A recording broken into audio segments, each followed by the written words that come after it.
because aphasia and a stroke, it doesn't define me.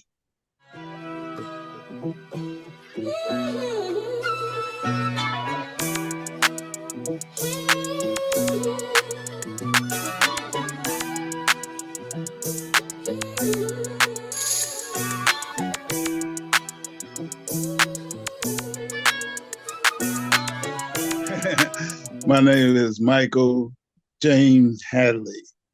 Um, 67, 67, and I had two strokes.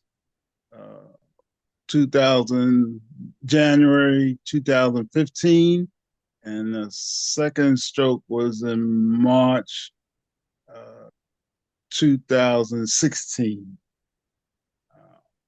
Um, So the what first, happened? Yeah, what happened with your first stroke? well, I went to the hospital because originally I went to the hospital because I had a congestive heart failure. And I was going to leave the hospital on 27th of January. They, the nurse told me uh, at that time, your wife is going to help you put your clothes on. She's downstairs.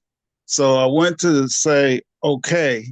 And that's the last time I did anything. I had a stroke right there on the bed. So when You I were woke getting up, ready to go, and yeah, and then you had a stroke right there in your hospital room. yes, yes. And when I woke up, I couldn't talk. My face was um, was this was this distorted, you know, and um, But like and I couldn't talk. droop, like you had some droop. Yes, Mhm. severely do on Yeah. one side, and I couldn't talk, and then people. I mean, the doctor was looking at me, but I couldn't say anything. I couldn't say anything. I, I was like, "What's wrong with me?" And then I realized they told me you had a stroke. Wow. So I stayed in the hospital for another 2 weeks, and uh,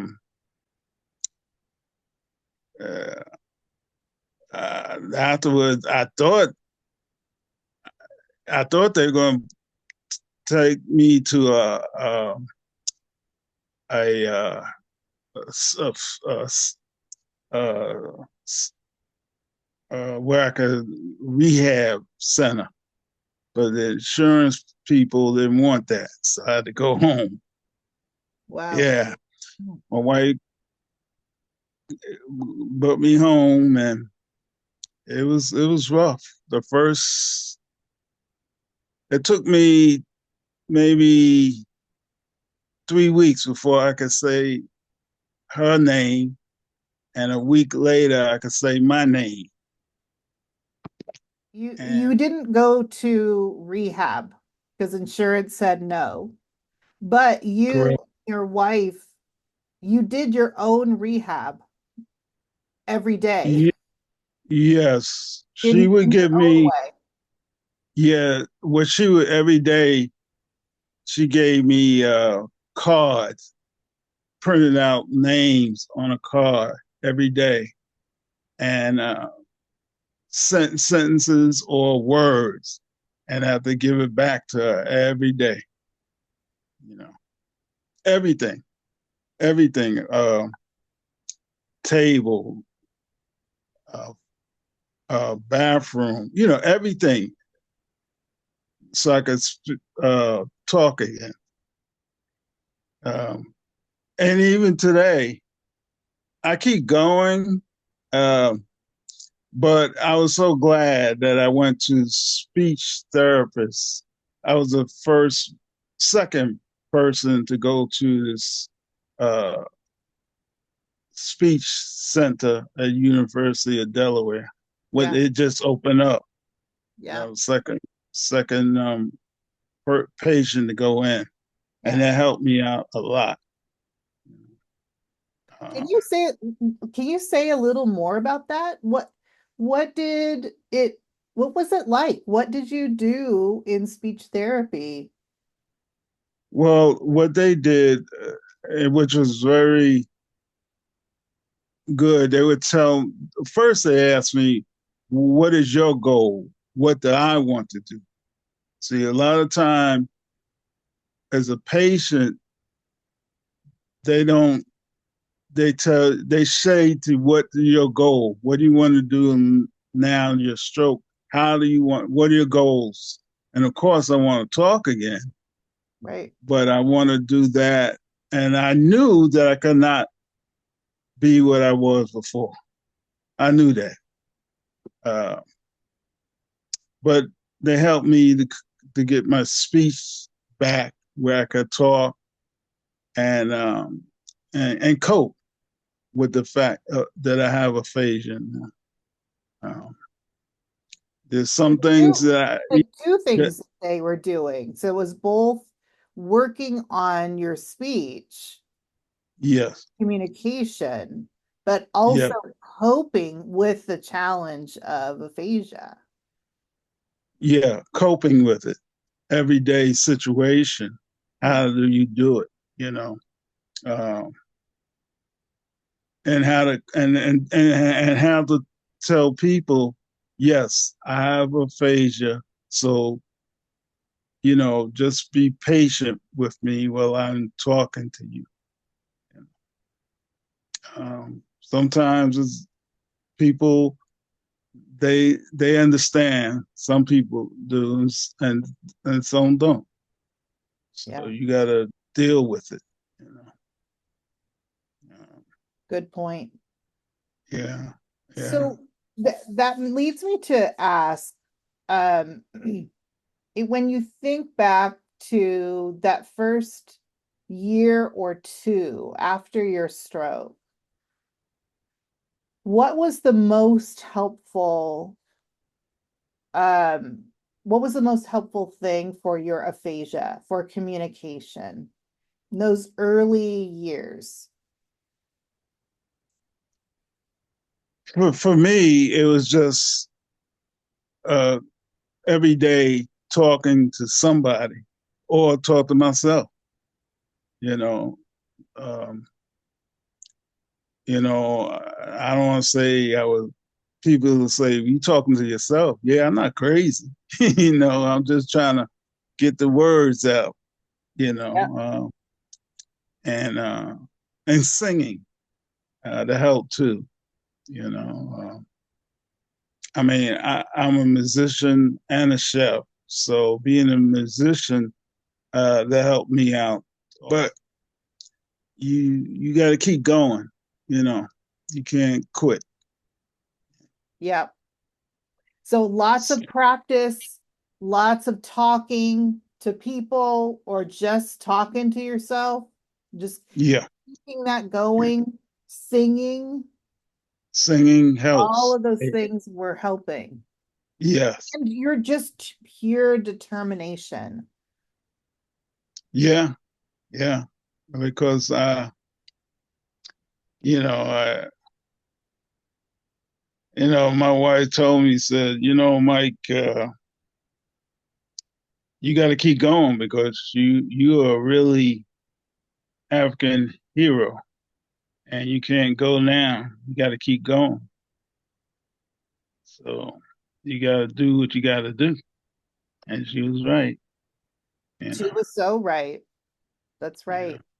So do you, I mean, that kind of goes to a little bit about you as a person.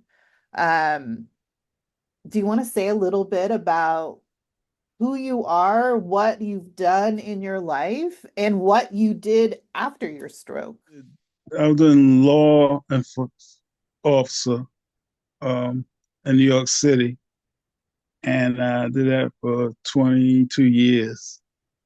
Yeah. And I had my own company. I was doing training, adult, as a adult teacher and training.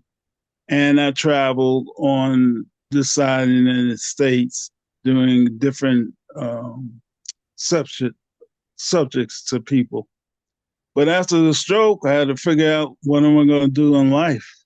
You know, I as a man, I had to figure out what I'm going to do as a husband, as a father, and as an African man. What am I going to do to the table to to survive? But my mother always had me in the kitchen anyway, to helping her foods and stuff like that. So I said, well, you know what? I know I can cook. So I went back to school, and after the stroke, I got my in 1 year I got my culinary degree and my master as in as a food educator. There's you've done so much in your life. You have done so much. And as your wife said, you've always had a part of you that was a hero as a New York police officer, as an educator, as a motivational speaker. You've been a leader. And it sounds like she motivated you to say, the stroke can't stop you, Mike. You got to keep going as a hero, as someone who motivates others. And you did that. And that's what's so incredible. And I can't move beyond that without saying, like, you had a stroke and you were like, what am I going to keep doing? I'm going to keep going. And you went back to the basics of part of who you are: food, a chef, finishing your culinary degree, and then a master's so that you could be an educator. All of this after your stroke. Incredible. For everybody, you have to look in yourself and figure out what is your tag in life. Your tag. That's your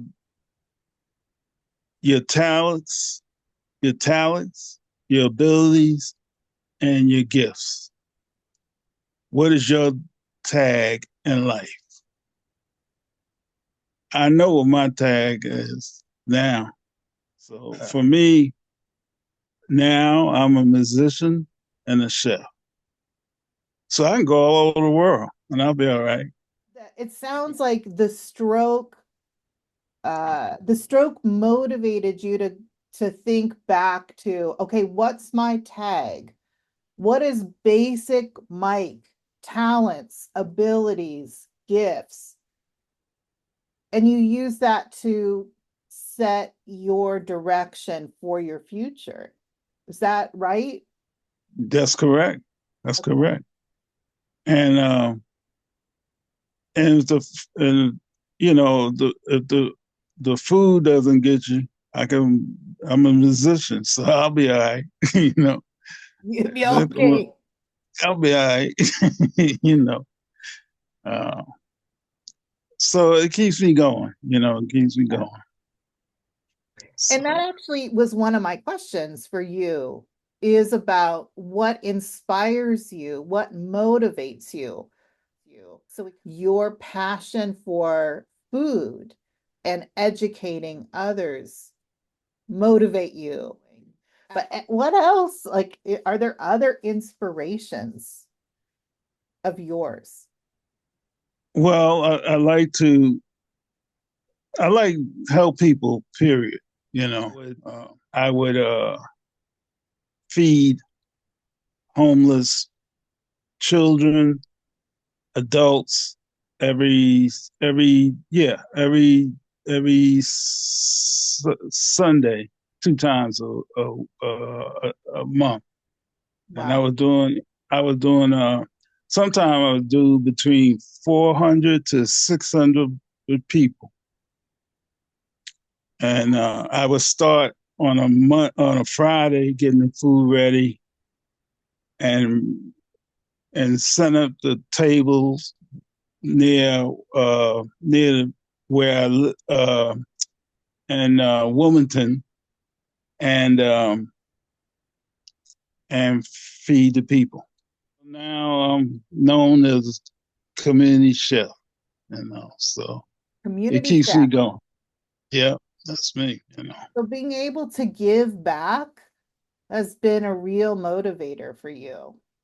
Yes, yes. Because I've seen so much when I was on the force. I said, uh, I saw so much, so I said, if I can, I will. And that's what I do. You Mike, thank you. That's you know. amazing. Thank you. Mm-hmm. So to wrap up our chat, can you say a little bit for people who are maybe had a stroke recently? Aphasia is new for them. Any advice that you'd like to give to those people? For those, if it's new to them or going through it now, I know you all might feel depressed or don't know what's going to world is going to be the future, but you have to keep going. You got to look in yourself and say, okay, it happened. Now you got to keep going. You got to look in the mirror. You got to speak to yourself, talk to other people, and let the people know. Yes, I had a stroke and I have aphasia, but my mind is still good. Right. And I will tell everybody, always forward,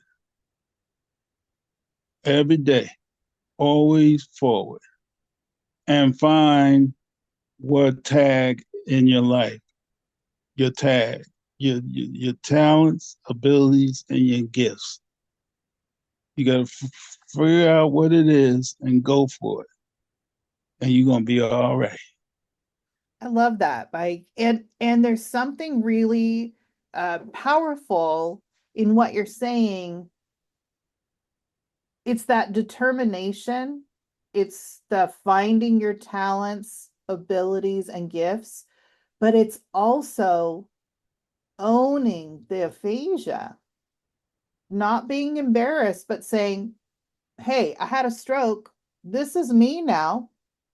I'm doing my best. I'm moving forward. That is so key, I think. Yes, it is, because if you don't go forward, you won't make it. And Right. I know some people have given up.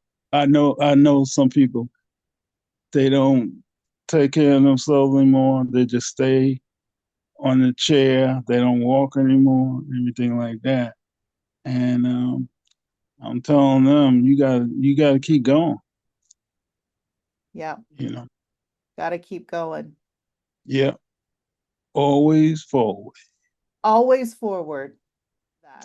That. Thank you for your wisdom, Mike. I always appreciate your perspective and your point of view. It's powerful. Um, Thank you. that's kind of all we have. Is there anything else you'd like to say before we Well, wrap? I thank you for this platform, so people can see, and who have it can see there's a hope for people in the world today. Well, thank you. And that is all you and others who have faced the challenge of aphasia and, as you say, keep moving forward. So thank you so much. Really appreciate it.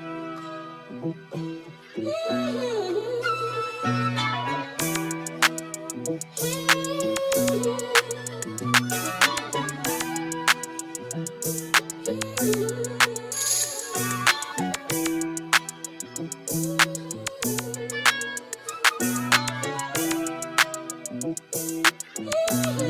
you don't like how I speak, I know you're gonna like my food. So.